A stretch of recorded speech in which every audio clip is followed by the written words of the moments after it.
Hello, my dear YouTube family, and welcome back to my YouTube channel. My name is Varun Bajpayee and I'm your mathematics mentor. और आज की इस video में हम continue करने जा रहे हैं अपना कॉम्पिटेंसी बेस्ड क्वेश्चन सीरीज, जिसका ये सेकंड वीडियो होने वाला है। ठीक है, इस वीडियो में हम स्टार्ट करेंगे अपना जैसे हम लोगों ने पिछले क्वेश्चंस में कंटिन्यू पिछले वीडियोस में हम लोगों ने कंटिन्यू किए हैं ऐसे इंपॉर्टेंट क्वेश्चंस जो आपके एग्जाम पॉइंट ऑफ व्यू से बहुत ज़्यादा इंपॉर्टेंट होने वाले हैं। तो आज की इस वीडियो में भी हम लोग दो क्वेश्चंस करेंगे, और ये दो क्वेश्चंस जो है वो मैंने आपका फर्स्ट चैप्टर रियल नंबर से लिए हैं, और ये दोनों क्वेश्चंस आपका एचसीएफ और एलसीएम पे बेस्ड हैं। ठीक है, तो आज सबसे पहले हम लोग ये क्वेश्चन करेंगे। ठीक है, उसके बाद सेकंड क्वेश्चन जो डिस्कस करेंगे वो ये होगा। ठीक है, बट क्वेश्चन को डिस्कस करने से पहले पहले मैं आपको इन दोनों क्वेश्चंस का एक बेस बताऊंगा। ठीक है, पहले मैं आपका जो भी कॉन्सेप्ट है इस क्वेश्चन से रिलेटेड वो हम लोग डिस्कस करेंगे, देन उसके बाद क्वेश्चन पे जंप ऑन करेंगे। ठीक है, तो स्टार्ट करते हैं सबसे पहले क्वेश्चन को। ठीक है, तो हमको ये पता है कि एचसीएफ और एलसीएम का बेसिक फंडा क्या होता है। आई होप ये क्लियर होगा, अगर नहीं भी क्लियर है तो मैं उसको जल्दी से कवर अप करता हूँ। ठीक है, सपोज अगर मैं एचसीएफ की बात करता हूँ, ठीक है, एचसीएफ में ऑलवेज हम लोग फैक्टर की बात करते हैं। क्या निकालना होता है हमें? फैक्टर। ठीक है, और जब हम लोग एलसीएम निकालते हैं तो वहां पे हम लोग मल्टीपल की बात करते हैं। ठीक है, किसकी बात करते हैं? मल्टीपल की बात करते हैं। और हमेशा ये याद रखना, किसी भी दो नंबर्स का जब आप दो या तीन नंबर्स का जब आप एचसीएफ निकालते हो यानी कि फैक्टर निकालते हो, तो फैक्टर्स किसी भी नंबर के लिमिटेड होते हैं। ठीक है, फैक्टर्स किसी भी नंबर के आपके लिमिटेड ही होते हैं। ठीक है, बट जो मल्टीपल होते हैं वो अनलिमिटेड होते हैं। वो क्या होते हैं? अनलिमिटेड होते हैं। ठीक है, अगर मैं बात करूं, सपोज अगर मैं बात करूं 12 की, अब मैं आपसे पूछ रहा हूँ कि 12 के फैक्टर्स बताओ, यानी कि ऐसे नंबर्स बताओ बताओ जो 12 को एग्जैक्टली डिवाइड करें। तो सबसे पहला नंबर क्या आ जाएगा आपका? सबसे पहले नंबर, बट कंडीशन क्या है? वो प्राइम नंबर्स होने चाहिए। ठीक है, प्राइम फैक्टराइजेशन में तो प्राइम नंबर्स लेते हैं, अदरवाइज अगर आप फैक्टर्स बोलोगे तो प्राइम फैक्टर्स भी हो सकते हैं और अदर नंबर्स भी हो सकते हैं। तो सपोज करो अगर प्राइम फैक्टर्स की बात नहीं करूँ तो सबसे पहला नंबर तो 1 होगा जो डिवाइड करेगा, देन उसके बाद दूसरा नंबर होगा आपका 2, देन उसके बाद 3 भी डिवाइड कर देगा। ठीक है, उसके बाद 4, ठीक है, देन उसके बाद 6। ठीक है, 6 के बाद कौन सा नंबर 12 को डिवाइड करेगा? 12 खुद डिवाइड करेगा। ठीक है, अब ये बताओ क्या इन नंबर्स के अलावा कोई ऐसा नंबर है जो 12 को डिवाइड कर सकता है? नहीं कर सकता। तो यानी कि 12 के जो फैक्टर्स हैं वो ये हैं जो मैंने लिस्ट किया हुआ है। करेक्ट है। अब उसी तरीके से अगर सपोज करो कोई दूसरा नंबर लेते हैं, सपोज 8 की मैं बात करूं, तो 8 के कितने फैक्टर्स होंगे? 1, 2, ठीक है, फिर उसके बाद 4, देन उसके बाद क्या आ जाएगा हमारे पास? डायरेक्टली 8। इससे ज्यादा तो नहीं होंगे फैक्टर्स। इसीलिए मैंने यहाँ पे मेंशन किया है कि फैक्टर्स की जब भी हम लोग बात करेंगे वो हमेशा क्या होंगे? लिमिटेड होंगे। ठीक है, बट अब अगर हम एलसीएम की बात करें, ठीक है, सपोज करो मुझे एलसीएम निकालना है, एलसीएम ऑफ 2 एंड 4, बहुत इजी एग्जांपल से समझते हैं। ठीक है, 2 एंड 4, तो एलसीएम का मतलब क्या है? मल्टीपल। मल्टीपल का मतलब हम लोगों ने बचपन में टेबल्स पढ़ी थी ना, 2 की, 4 की, राइट? तो उसी का नाम है यहाँ पे मल्टीपल। अब देखो, एलसीएम निकालने का ऐसे है तो बहुत सारे मेथड, बट जो बेसिक मेथड है वो क्या है कि आप यहाँ पे 2 का टेबल लिखो, 2 1 जा 2, 2 2 जा 4, 2 3 जा 6, 8, 10, 12 एंड सो ऑन। उसी तरीके से अगर मैं 4 का टेबल लिखूं तो 4, 8, 12, ठीक है, 16 एंड देन 20। तो अब वर्ड देखो क्या लिखा है? एलसीएम, यानी कि लीस्ट कॉमन मल्टीपल। अब इन दोनों टेबल्स को देखो, उसमें से ये फाइंड आउट करो दोनों में एक ऐसा कौन सा सबसे छोटा मल्टीपल है जो कि कॉमन है। तो देखो यहाँ पे 12 आ रहा है, यहाँ पे भी 12 आ रहा है, बट क्या 12 से भी छोटा है कोई? यस, 8 है। 8 है, बट उससे भी छोटा कोई है? यस, 4 है। यानी कि जो सबसे छोटा मल्टीपल आ रहा है 2 और 4 का, वो क्या आ रहा है? 4। यानी कि जो एलसीएम होगा 2 और 4 का वो क्या आएगा हमारे पास? 4 आएगा। बट अगर आप यहाँ पे मल्टीपल्स देखो, कितने मल्टीपल्स हैं? क्या आपको यहाँ पे कोई एंड दिख रहा है ना? इनडेफिनेट, मतलब इनफाइनाइट है। इनफाइनाइट, आप कितने भी मल्टीपल्स लिख सकते हो। और इसी वजह से जरूरी नहीं है कि जब आप 2 और 4 का एलसीएम लोगे 4 ही तभी आपका आंसर करेक्ट होगा। अगर आप 8 भी लोगे तो भी आपका आंसर सेम आएगा, आप 12 लोगे तब भी आपका आंसर सेम आएगा। बस कंडीशन ये है कि उस केसेस में जैसे आप एलसीएम का नंबर बढ़ाओगे, राइट, मल्टीपल का नंबर जैसे जैसे बड़ा होगा, वैसे आपका जो कैलकुलेशन पार्ट है वो बहुत ज्यादा लेंदी होगा। ठीक है, बस इतना सा फर्क है। आई होप ये चीज समझ में आई होगी। ठीक है, अब इसके बाद हम लोग सीखने जा रहे हैं कि किसी भी दो नंबर्स का प्राइम फैक्टराइजेशन मेथड के जरिए किस तरीके से हम लोग एलसीएम और एचसीएफ निकालते हैं। ठीक है, तो सपोज करो हमारे पास कोई दो नंबर है, एक आ गया 12, एक आ गया 96। ठीक है, एक आ गया 12, एक आ गया 96। अब प्राइम फैक्टराइजेशन मेथड को अगर सॉल्व लगाओ तो 2 6 जा 12, 2 3 जा 6 और 3 1 जा 3, राइट। अब यानी कि हमको प्राइम नंबर से ही इसको ब्रेक डाउन करना है। ठीक है, अब हमको पता है भाई 1 तो प्राइम नंबर होता नहीं है। ठीक है, सबसे स्मॉलेस्ट प्राइम नंबर कौन सा होता है? 2 होता है। तो हम लोग 2 से देख रहे हैं। अब इसको अगर ब्रेक करो तो 2 4 जा 8, 2 8 जा 16, 2 2 जा 4, 2 4 जा 8, 2 12 जा 24 और 2 6 जा 12 और 2 3 जा 6। ठीक है, उसके बाद 3 1 जा 3, ठीक है, तो ये फैक्टर्स आ गए 12 के और 96 के। अब क्या करेंगे, अब हम 12 के फैक्टर्स को लिस्ट डाउन करेंगे। ठीक है, तो 12 के फैक्टर्स को जब आप लिखोगे, ठीक है, तो यहाँ पे क्या आएगा, अब आप इसको, एक तो तरीका है कि आप 2 into 2 into 3 लिख दो, या फिर आप उसको पावर्स के टर्म्स में आप रिप्रेजेंट कर दो। तो मैं इसको इस तरीके से भी लिख सकता हूँ, that 2 to the power of 2 multiply by 3 to the power of 1। ठीक है, उसके बाद 96। अब 96 की अगर मैं बात करूं तो यहाँ पे कितने टूज हैं, कितने टू हैं, 1 2 3 4 5। ठीक है, यानी कि 2 to the power of 5 और multiply by 3 to the power of 1। ठीक है, इतनी बात आ रही समझ में। अब देखो, अब मेन आता है फॉर्मूला, किस तरीके से हम एचसीएफ और एलसीएम निकालेंगे। ठीक है, तो एचसीएफ निकालने का ये बहुत ही इंपॉर्टेंट फॉर्मूला है बेटा। ठीक है, इसको कहीं पे भी आप इसको, ये दो फॉर्मूला जो मैं बताने जा रहा हूँ इसको लिख लो, नोट कर लो। एचसीएफ निकालने का जो फॉर्मूला है वो है हमारे पास लोएस्ट कॉमन पावर। ठीक है, लोएस्ट कॉमन पावर। एलसीएम निकालने का जो फॉर्मूला है वो है हमारा हाईएस्ट कॉमन पावर। क्या है, हाईएस्ट कॉमन पावर। ठीक है, हाईएस्ट कॉमन पावर। अब उसी को अगर फॉर्मूले को, उसी सेम फॉर्मूले को अगर मैं यहाँ पे इंप्लीमेंट करूँ, तो अगर मैं एचसीएफ निकालूँ 12 और 96 का, तो वो क्या आएगा हमारे पास, एचसीएफ निकालने का फॉर्मूला क्या है, लोएस्ट कॉमन पावर। तो सबसे पहले तो ये मेक श्योर करो कि दोनों के बेसेस सेम होने चाहिए। तो यहाँ पे भी 2 और 3 है और यहाँ पे भी 2 और 3 है। तो अब दोनों बेसेस सेम है तो पावर्स कंपेयर कर दो। तो क्या होगा, एक तो 2 की पावर 2, एक आ गया 3 की पावर 1। ठीक है, अब अगर एलसीएम आप निकालते हो 12 और 96 का, तो वो क्या आएगा, एक आ जाएगा आपका 2 to the power of 5 और आ जाएगा 3 की पावर 1।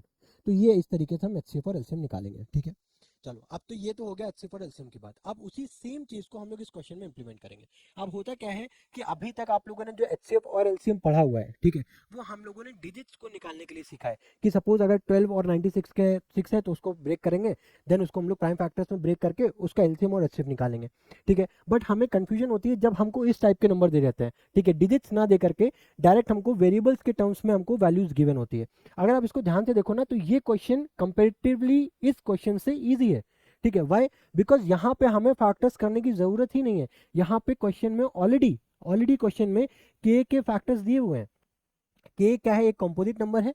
ठीक है, उसके फैक्टर्स जो दिए हुए हैं, यानी कि यू और वी, वो भी मेंशन है कि दोनों क्या है, प्राइम नंबर है। ठीक है, तो आपको यहाँ पे प्राइम फैक्टराइजेशन निकालने की जरूरत ही नहीं पड़ी। के फैक्टर्स दिए हुए हैं, that u to the power of 5 और v to the power of 6, ये ऑलरेडी गिवन है। और एल के फैक्टर्स क्या गिवन है, that u to the power of 4 और v to the power of 7। ठीक है, तो हमें तो यहाँ पे फैक्टर्स निकालने की जरूरत ही नहीं है। अब यहाँ पे हम डायरेक्टली फॉर्मूला लगा करके हम एचसीएफ और एलसीएम निकाल सकते हैं, राइट। तो अगर हम यहाँ पे एचसीएफ निकालते हैं के और एल का। ठीक है, तो एचसीएफ निकालने का फॉर्मूला क्या है, लोएस्ट कॉमन पावर। ठीक है, तो वो क्या हो जाएगा, u to the power of 4। ठीक है, और v to the power of 6। ठीक है, अब उसी जगह पे अगर हम एलसीएम निकालते हैं के और एल का, तो वो क्या हो जाएगा हमारा, भाई हाईएस्ट कॉमन पावर है, यानी कि u to the power of 5 और v to the power of 7। ठीक है, बट क्वेश्चन में अगर आप क्वेश्चन को देखो, तो क्वेश्चन में हमको एचसीएफ ऑलरेडी गिवन है, that u to the power of m और v to the power of n, और एलसीएम भी गिवन है u to the power of r और v to the power s, है ना। और हमने जो निकाला है वो ये है। ठीक है, तो हम क्या करेंगे, अब जो क्वेश्चन में एचसीएफ और एलसीएम की जो वैल्यूज हैं उनको यहाँ से कंपेयर कर देंगे। तो एचसीएफ क्या गिवन है हमें यहाँ पे, एचसीएफ गिवन है u to the power of m और v to the power of n। ठीक है, और यहाँ पे जो एलसीएम गिवन है वो क्या गिवन है, u to the power of r और v to the power of s। ठीक है, अब देखो, अब यहाँ पे हम लोग एक लॉज ऑफ एक्सपोनेंट्स की प्रॉपर्टी यूज करेंगे। ठीक है, एक लॉ यूज करेंगे, वो क्या बोलता है कि अगर कोई दो वैल्यूज इक्वल टू के बोथ साइड पे लिखी हुई हैं और दोनों का बेसिस सेम है, तो पावर हम इक्वेट कर सकते हैं। तो यहाँ से u की देखो बेसिस सेम है, m की वैल्यू, भाई दोनों की पावर्स क्या हो जाएंगी, वो बराबर हो जाएंगी। तो m की वैल्यू यहाँ से 4 आ गई। ठीक है, और n की वैल्यू कितनी आ गई, हमारे पास 6 आ गई। ठीक है, और उसी तरीके से r की वैल्यू हमारे पास यहाँ पे 5 आ गई, और s की वैल्यू हमारे पास 7 आ गई। ठीक है, s की वैल्यू कितनी आ गई, 7 आ गई। ठीक है, तो यहाँ से हम लोगों ने अगेन m n r और s चारों की वैल्यूज निकाल ली हैं। ठीक है, अब लास्ट में क्वेश्चन में हमसे क्या पूछा गया, find the value of r cube plus s cube divided bye m square plus n square. अब ये सारी वैल्यूज को हम बस सिंपली यहाँ पे पुट अप कर देंगे। ठीक है, तो वैल्यूज क्या गिवन है, r cube plus of s cube divided by, ये हो जाएगा m square plus of n square, है ना। अब R cube plus S cube जो गिवन है, आर का क्यूब यानी कि 5 का क्यूब कितना हो जाएगा 125, प्लस एस क्यूब यानी कि 7 का क्यूब कितना हो जाएगा 343, डिवाइडेड बाय एम स्क्वायर कितना हो जाएगा हमारे पास 4 का स्क्वायर जो कि हो जाएगा 16, और एन यानी कि 6 का स्क्वायर जो कि हो जाएगा 36। अब अगर आप इसको ऐड करोगे 358 426 314, यानी कि 468 डिवाइडेड बाय 6 6 12 345 यानी कि 468 डिवाइडेड बाय 12। अब इसको आप कैंसिल कर सकते हो, 2 2 ज़ा 4, 2 3 ज़ा 6, 2 4 ज़ा 8, 2 2 ज़ा 4 और 2 6 ज़ा 12 यानी कि 234 ओवर 26 अगेन ये डिविजिबल है। तो लाइक 2 1 ज़ा 2, 2 2 ज़ा 4, 2 7 ज़ा 14 और यहाँ पे आ जाएगा 2 1 ज़ा 2, 2 3 ज़ा 6। ठीक है, अब अगर आप इसको, हमारे पास बचा क्या है 127 डिवाइडेड बाय 13। ठीक है, 127 डिवाइडेड बाय 13 बचा हुआ है। ठीक है, अब अगर आप इसको देखोगे तो आई थिंक सो वेट, यहाँ पे भी 2 1 ही आएगा। ठीक है, 117 आएगा क्योंकि 2 1 ज़ा 2 हो जाएगा। ठीक है, और अगेन यहाँ पे भी 2 1 ज़ा 2 हो जाएगा, देन 2 7 ज़ा 14 यानी कि 117 आएगा। तो 117 कितना हो जाएगा 239 ज़ा। ठीक है, यानी कि जो वैल्यू आ रही है फाइनली वो कितनी आ रही है हमारे पास निकल करके 9 आ रही है। ठीक है, आई होप ये चीज़ समझ में आ रही होगी। अब अगर ये क्वेश्चन समझ में आ चुका है, अब हम लोग नेक्स्ट क्वेश्चन पे मूव ऑन करेंगे। अब इस क्वेश्चन को ध्यान से समझना। ठीक है, ध्यान से समझना। देखो, अगर यहाँ पे तो हम लोगों ने एमसीक्यू पे लिया हुआ है। ठीक है, अगर एमसीक्यू बेस है तब तो ये इजीली आप सॉल्व कर लोगे, ऑप्शंस को ही पुट अप करके आप निकाल सकते हो। ठीक है, बट अगर हो सकता है ये क्वेश्चन आपका सब्जेक्टिव में आ जाए, तब आप किस तरीके से सॉल्व करोगे, दोनों अप्रोचेज आज हम लोग सीखेंगे। ठीक है, तो देखो यहाँ पे क्या लिखा है, pair of positive integer with the sum of 120 and the highest common factor HCF of 24 is. ठीक है, हमको बेसिकली 24 का HCF निकालने हैं। ठीक है, ऐसे कौन से दो नंबर होंगे जिनका HCF 24 है, और अगर हम उन्हीं दोनों नंबर्स को सम कर दें तो हमारे पास कितना आ जाए 120 भी आ जाए। तो सपोज करते हैं, यहाँ पे एज्यूम करते हैं कि let us assume the numbers be x and y। ठीक है, नंबर्स को हमने x एंड y एज्यूम कर लिया। अब अकॉर्डिंग टू द क्वेश्चन ये बोला गया है कि अगर हम इन दोनों को ऐड करते हैं तो हमारे पास कितना आएगा 120। ठीक है, अब अगर हम इन दोनों का HCF करते हैं, इन्हीं दोनों का, यानी कि HCF of x and y अगर हम करते हैं तो हमारे पास आना चाहिए 24। ठीक है, अब देखो, अब HCF जब भी आप किसी भी दो नंबर्स का निकालते हो, ठीक है, तो जो HCF आता है, राइट, HCF किसी भी दो नंबर्स का जो आता है, वो ये जो नंबर है ये बेसिकली क्या है, इन दोनों नंबर्स का क्या एक कॉमन फैक्टर है, करेक्ट है। बट अगर आप उल्टा सोचो तो ये दो नंबर जो है वो इसी नंबर का ही तो मल्टीपल होंगे, इसी नंबर का ही तो मल्टीपल होंगे, करेक्ट है कि नहीं। अब अगर मैं यहाँ पे बात करूँ, ठीक है, इससे पहले हम लोगों ने जो HCF निकाला है वो क्या निकला था यहाँ पे 12, क्या निकला था 12। तो ये जो 12 और 96 है ये 12 का ही तो मल्टीपल है, राइट, ये 12 1 जा 12 हो गया। ठीक है, अब ये भी आपका मल्टीपल है, करेक्ट है ना, ये चीज आ रही है समझ में। ठीक है, तो उसी तरीके से यहाँ पे जो x और y की वैल्यू अगर सोच करके देखो तो क्या वो 24 का ही मल्टीपल नहीं होगा। तो एक मान लेते हैं कोई 24 का मल्टीपल होगा, मान लेते हैं कोई एक m होगा, और जो y है वो भी 24 का ही मल्टीपल होगा, बट कोई दूसरा मल्टीपल होगा तो वो मान लेते हैं n होगा। ठीक है, अब अगर इसी को, अगर इन दोनों वैल्यूज को अगर मैं यहाँ पे पुटअप करूँ तो क्या वो 24m प्लस 24n बराबर 120 हो जाएगा। अब अगर आप 24 को कॉमन करोगे तो m प्लस n 120/24 करोगे, ठीक है, तो वो क्या हमारे पास 5 निकल करके आएगा, यानी कि ये क्वेश्चन निकल करके आ गया m प्लस n बराबर में 5। इतनी बात आ रही है समझ में। ठीक है, अब m प्लस n बराबर में 5 आ गया। ठीक है, चलो अब उसके बाद ध्यान से समझना, अब एक बात बहुत ध्यान से समझना यहाँ पे। अब हमें m और n की ऐसी वैल्यूज लेनी है, ऐसे पेयर लेने हैं जिनको ऐड करने पे 5 आ जाए। तो एक तो हो गया 1,4, दूसरा दूसरा हम लोग ले सकते हैं 2,3, तीसरा हम लोग इसको चेंज भी तो कर सकते हैं, वो हो जाएगा 3,2, और एक है 1,4 तो इसको 4,1 भी कर सकते हैं, करेक्ट है।